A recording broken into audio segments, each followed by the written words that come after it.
সংবাদদাতাসকলৰ mobile phone কাঢ়ি তেখেতলোকে ভাঙিছে। সীমান্তত থকা CRPF আপুনি চাব নগাৰ পক্ষপাতি লয় তাত আমি 3 দিনৰ সময়সীমা বান্ধি দিছোঁ। এই 3 দিনৰ সময়সীমাত মনোজ কুমাৰ জায়ে যদি এই এজাহাৰখন উঠাই নলয়, চুঙাজনৰ 9 খুঁটিত যিটো ঘটনা হৈ গ'ল আজি 10 দিনৰ পূৰ্বে, আমাৰ যিসকল স্থানীয় সংবাদদাতা আছিলে, সংবাদদাতাৰ ওপৰত মনোজ কুমাৰ জাৰ নামৰ এজন CRPFৰ লোকে সাংবাদিকসকলক আমাৰ তেখেতলোকে গতিয়াইছে।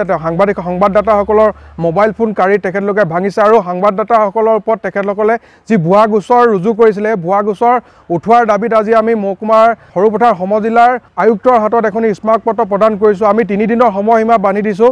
যদি এই 3 দিনৰ সময়সীমাত মনোজ কুমাৰ জায়ে যদি এই এজাহাৰখন উঠাই নলয়, আমি কিন্তু ৰাইজক লগত লৈ আমি CRPFৰ বিৰুদ্ধে তীব্ৰ গণতান্ত্ৰিক আন্দোলন গঢ়ি তুলিবলৈ বাধ্য হ'ম। CRPFে সীমান্তত যিসমূহ CRPF আছে, সীমান্তত থকা CRPFসমূহে আপুনি চাব নগাৰ পক্ষপাতি লয় তাত থকা, কিন্তু আমাৰ যিসমূহ অসমীয়া খিলঞ্জীয়া লোক আছে, খিলঞ্জীয়া লোকৰ কিন্তু পক্ষপাতি লোৱা আজিৰ পৰ্যন্ত আমি CRPF ইয়াত থকা আজি যুগান্তৰ হ'ল, কিন্তু আমাৰ অসমীয়া ৰাইজৰ খিলঞ্জীয়া ৰাইজৰ পক্ষপাতি আমি লোৱা নেদেখিলোঁ।